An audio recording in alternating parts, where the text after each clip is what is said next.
لیکن یہ سارے علوم نے مل کر اعلیٰ حضرت کو اعلیٰ حضرت نہیں بنایا. ہونا کیا ہے؟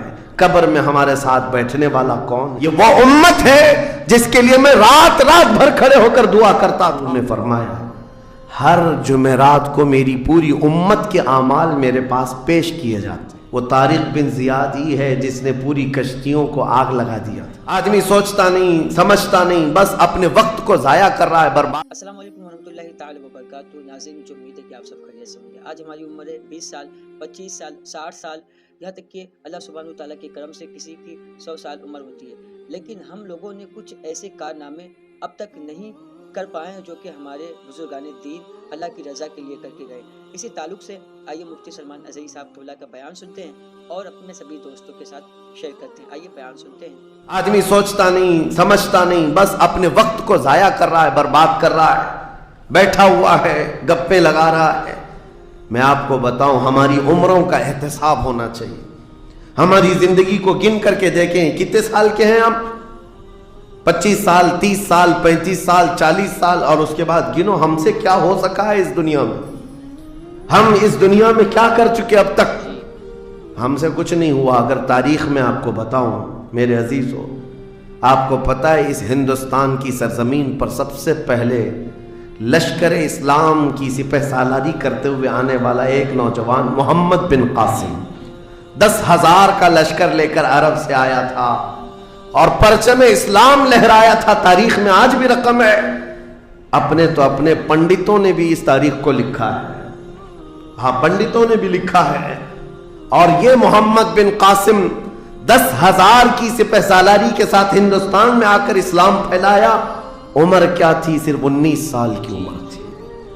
19 سال کی عمر میں یہ عظیم کارنامہ انجام دینے والا، انہوں نے اپنی عمر کا صحیح استعمال کیا، اپنی ایج کو برباد نہیں کیا، ضائع نہیں کیا. طارق بن زیاد، جس کا یورپ بھی قائل ہے، جبل الطارق آج بھی ایک مقام ہے یورپ میں جس کو جبرالٹر کہا جاتا ہے. یہ حضرت طارق بن زیاد کے نام سے ہے. یہ پہلا سپہ سالار ہے جس نے پوری دنیا کے سامنے وہ عزم پیش کیا تھا. یورپ کی سرزمین پر جب کشتیاں لے کر پہنچے تھے یہ مومنین کی تعداد، وہ طارق بن زیاد ہی ہے جس نے پوری کشتیوں کو آگ لگا دیا تھا.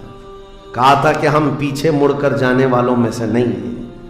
جتنے ساتھ آئے تھے سمندر پار کر کے، کشتیوں کا سفر تھا، کشتیاں لکڑی کی بنی ہوئی، آگ لگا دیا اور کہا اب اس عزم کے ساتھ اترو، یا تو ہماری قبر بنے گی یا تو ہمارا جھنڈا لہرائے گا. میرے عزیزو، عمر 22 سال کی تھی طارق بن زیاد. اور ایک دو نہیں، میں تمہارے سامنے مثالیں رکھوں. ہندوستان کی سرزمین پر ایک ولی کامل کی آپ کو میں تاریخ اگر بتاؤں، جو سرکار سیدنا غریب نواز رضی اللہ تعالیٰ عنہ سے بھی 200 سال پہلے اس ہندوستان کی سرزمین پر تشریف لائے اور اسلام کی خاطر لڑتے لڑتے شہید بھی ہو گئے، اور جن کا لقب سلطان الاولیاء ہے، سیدنا سالار مسعود غازی رحمۃ اللہ علیہ. ان کے متعلق یہ فرمایا گیا وہ سلطان الاولیاء ہے. ہندوستان کے اولیاء اکرام کے بادشاہ کی حیثیت ہے. سرکار غریب نواز سے بھی پہلے آئے، لیکن ان کی عمر ان کی شہادت کے وقت 19 سال کی تھی. صرف 19 سال کی عمر میں وہ مقام عظیم پا لیا. ہماری تو زندگی کی عمریں پتہ نہیں کتنی چلی گئیں اور ہم میں سے کوئی کارنامہ نہ ہو سکا. کارنامہ نہ صحیح، زندگی گزارنے کا سلیقہ بھی نہیں آ سکا. کارنامے نہ ہوں تو الگ بات ہے، لیکن مسلمان تو بن جاتا کوئی. عزیزان گرامی وقار، میں آپ کو ایک بات بتا دوں، جو زندگی ملی ہے کچھ ایسا کر جاؤ کہ تمہاری تاریخ رقم ہو جائے، ورنہ قبرستان جا کر کے دیکھنا، وہاں تو لکھے ہوئے کتبے بھی مٹ گئے.